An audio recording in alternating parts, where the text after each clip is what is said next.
Hi everybody, as you can see we're back in the library again today, and for all those who wrote in about the old studio, that studio that I was in the other day, thank you very much for your comments, but the general opinion went that I should go back to the library, so here we are.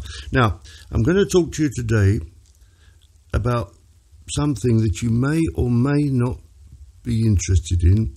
And it was a download I got from my guides, and I printed it all out. I wrote it down and printed it all out, but it's long and complicated, and it's called Creation Through Imagination, and it describes actually the way our mind works creating things. And now it's going to be long. It's going to be about 20 minutes long. There's several pages of it, so for those who are interested in it and have got a short attention span, you may need to watch it in bits and pieces, okay? But I'm going to try and read it all in one go, so wish me luck, because I'm not used to doing a lot of talking, and my voice might conk out, but we'll do what we can. Creation through imagination. It is a fact that something creates all that we see around us and most of what can be imagined. People of a religious bent attribute all to a mysterious being called God and leave it at that. Others of a more scientific nature try to comprehend the nature of life by measure and analysing plants, animals and humans.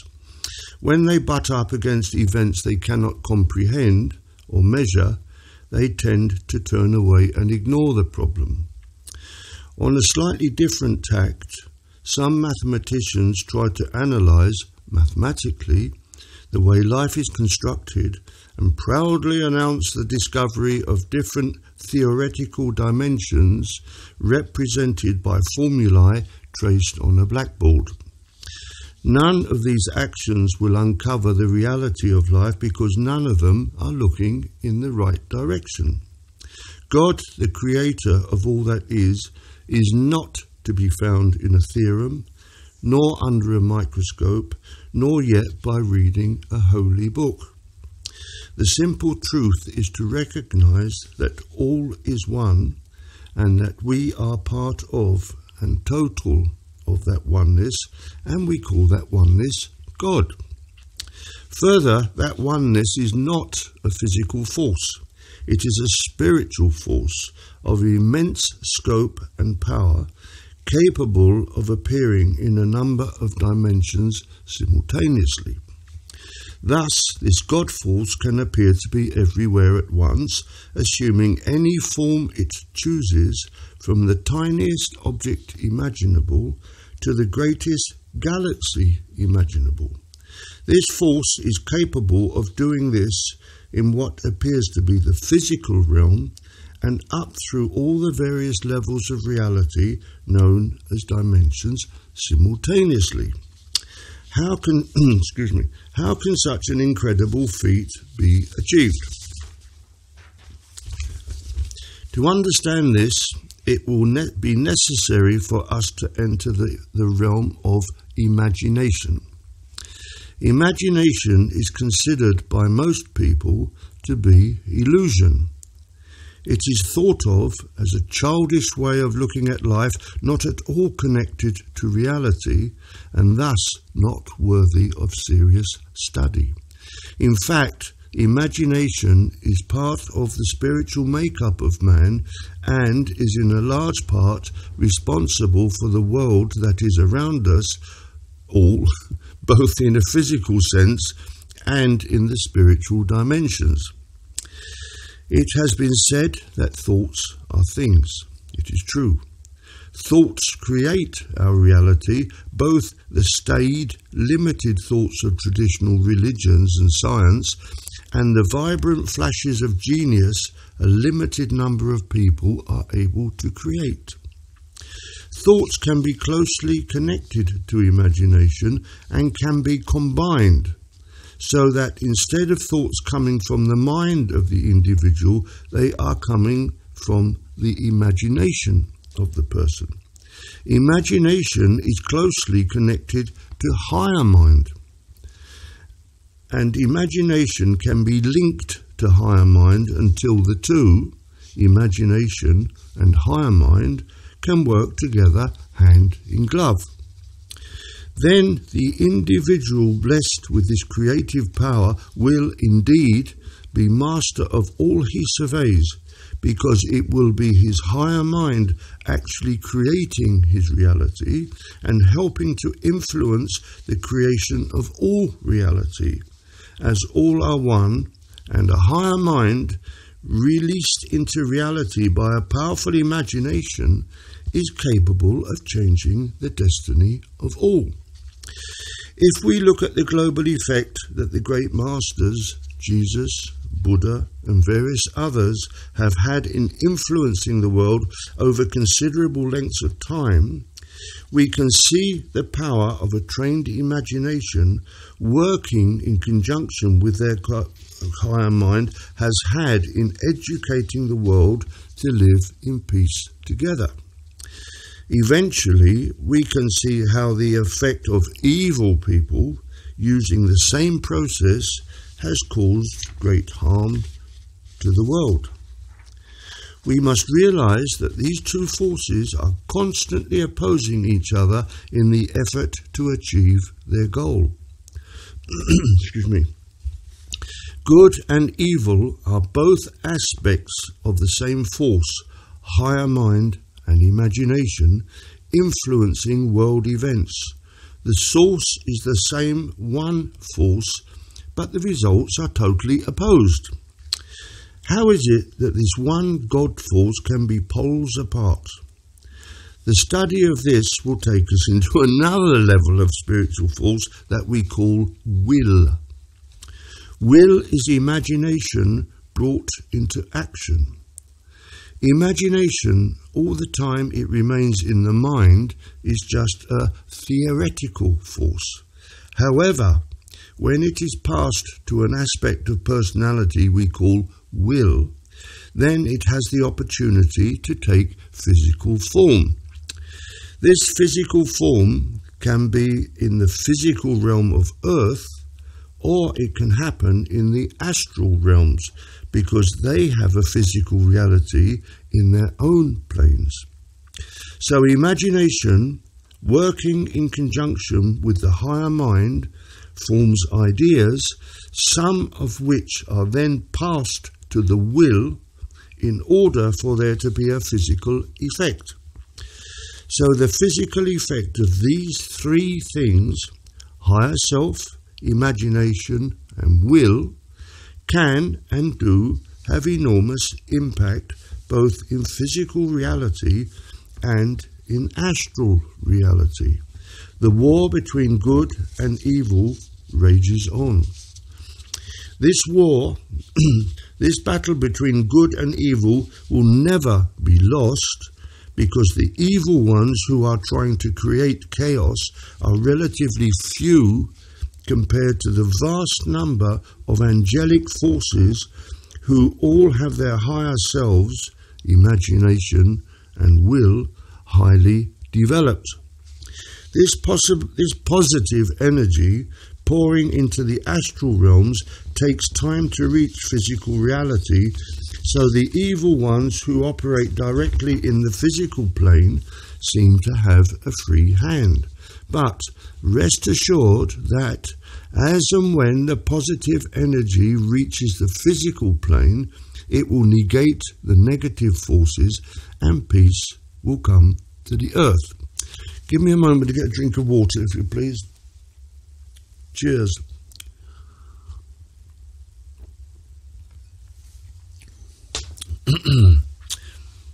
So, to return to how all this affects people incarnate at the moment. We have mentioned imagination, higher self, and will. We have also talked previously that we all create our own reality. We have also mentioned God. It is now time to draw these apparent disparate elements together in an attempt to clarify how reality is constructed. We have mentioned that the force we call God is an invisible spiritual force. God is the force that has created life, but it has created just one life. Everything that has existed, is existing, and will exist in all the various dimensions of reality is created by this single spiritual force we call God. This being so, this single force is entirely neutral, without any desire, aim, or ambition. It is just a force that has always existed and always will, and it is alive. It is the only thing that is alive in the whole multiverse. But over countless billions of years, measured in Earth time, this force, this force we call God, in a way that not even the most knowledgeable of us fully understand, a change occurred. And this life force was endowed with self-awareness. We're talking about God. God has self-awareness. Where this effect came from is not known. We accept that it occurred, and through this self-awareness, all life as we now see it was created. We must bear in mind that this life force is one unique force. We look around planet Earth with its myriad of different creatures, with all the rocks and stones, plants, the planet Earth herself, and all the planets in the universe, including all the entities in different dimensions, and the totality is this one force. That is why the universe is thus named, universe. It and all the entities associated with it are one. But we must now consider why there appears to be so many separate, disparate elements to reality. If it is all one, it would seem to be logical that everything would be one huge object. Planets, plants, people, and animals would be one huge mass, but clearly this is not so. It is obvious to the naked eye that each and every object, from a grain of sand to the universe itself, consists of countless separate elements. We must search for the cause of this dichotomy. The search will take us into another area called consciousness. Everything in the universe is alive and is conscious. Everything has a sense of self-awareness, and everything is struggling to separate from the one God force as it strives to progress through the maze of thought forms, swirling through the etheric and astral realms to achieve its unique identity. Actually, if I may break off, that's a very important statement. They're going to explain underneath how it works, but it's actually quite important, this one, if you're following this. Why should life try to do this? Once again, each and every object has a higher mind, which is God, which is the God force. But each and every object feels the need to have a personal aspect of God to realize that it is God itself. This apparently selfish act is part of the God force itself driving all life to fulfill its goal, which is to realize that it is God. So everything strives to become the unique aspect of God to the exclusion of all other life forms striving to do the same. So in its drive to achieve this goal, it uses whatever tools are at its disposition to make this its reality. The tools that everything has at its disposition are higher self, imagination, and will. This being so, every object, whatever its shape or form, whatever dimension it lives in, is doing all that it can to be the unique representation of God. Excuse me. Ooh, I'm sorry. I'm running out of steam. Thus, the higher mind, using imagination and will, creates a reality that it considers to be the best representation of the God force that it can, whilst each and every entity, from the smallest to the largest, realize that other entities also exist. Its will, its ego, drives it to be the one unique holder of the God force. Now, once it was realized that this egocentric drive was happening, a group of archangelic beings were charged with assisting all life in this drive. We call the archangelic beings the directors of life. It was explained in previous messages that the directors of life controlled a singularity, a particle of matter that helped create people's reality. Although in principle this is so, it is not exactly true, because this particle is the God force, which is not physical. A physical force was described earlier in other talks in order to illustrate the point being made. Now is the time to be more explicit. This particle is actually the God force. However, this particle does not play an active role in the construction of reality, as was explained. It is true that the God force is everyone's higher self, all life, not just humans, but it is not actually true that it is flashing about creating the illusion of all life. Once again, this was used to demonstrate a concept in an easy-to-understand fashion. Mention was made earlier of consciousness. Consciousness works in conjunction with higher self and imagination. In our quest to realize self-awareness, our oneness with God, we use our higher mind, our imagination, our will and our consciousness to create a unique world in which we live.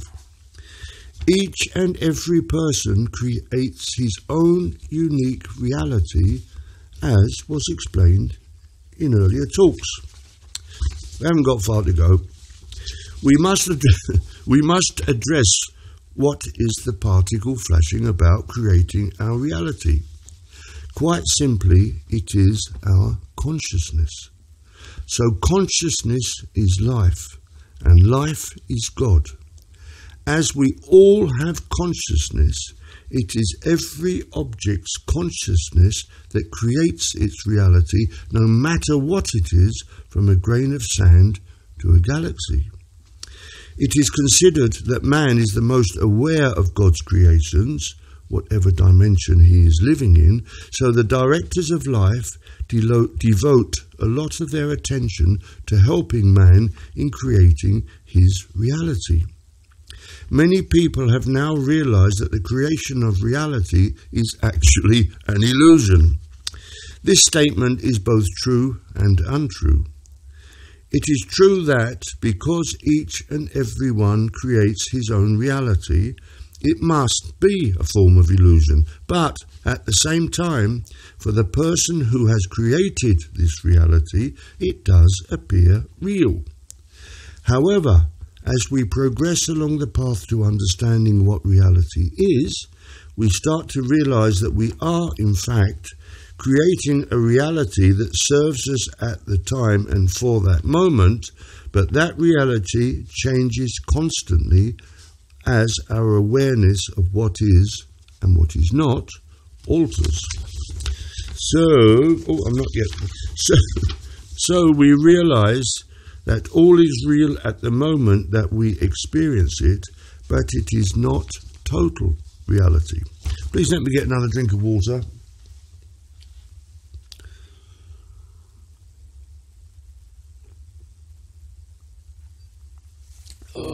What would we do without water? In fact, There is no reality until that far-off day when we rejoin the Godhead. Everything else is just a momentary tool, a momentary experience that we create in this somewhat desperate attempt to grasp God. So we must do what we can to realize that we live in at least two worlds. There is the world of momentary reality that we create, and then we must be aware that as we progress from that reality into a different one, that the past reality was in fact just an illusion, and that our various elements created in order to help us deal with that moment. Last one. Then we create a new reality and grasp that also before it slips away to be replaced by yet another temporary moment of created reality. This goes on almost eternally, from after our incarnation is finished here on earth until, as was mentioned, we rejoin the God force from whence we came. However, nothing is wasted. All those temporary realities that came and went are fed into the God force that is our higher self, and all life benefits from that experience. This is part of those experiences. This is part of the nature of creation, the divine interplay of forces like an ocean, the waves rising and falling as each wave of creation seeming so real crashes onto the beach to be replaced by another following close behind. Just as the waves of an ocean are endlessly created and destroyed, so our realities come and go, one after another, leading us on to perfection through imagination. Reality finally replacing imagination. And that's the end of that. Now, I'm not even going to try and explain it to you because you'll have to work it out for yourself. But what they're saying, obviously, we have several parts to us. We had, I can't remember what they were now, we had will, we had imagination, and there was 3 or 4 of them, the God force. And it's all that lot working together that help us create the reality in which we live, which seems strange. Anyway, I don't know if you found it interesting. As I said, if you've got a short attention span, but you are interested in it, you may need to do it in bits and pieces, but at least I've read it to you, just as I got it from my guides, and I hope it serves you in some way, okay? So thank you very much. Goodbye.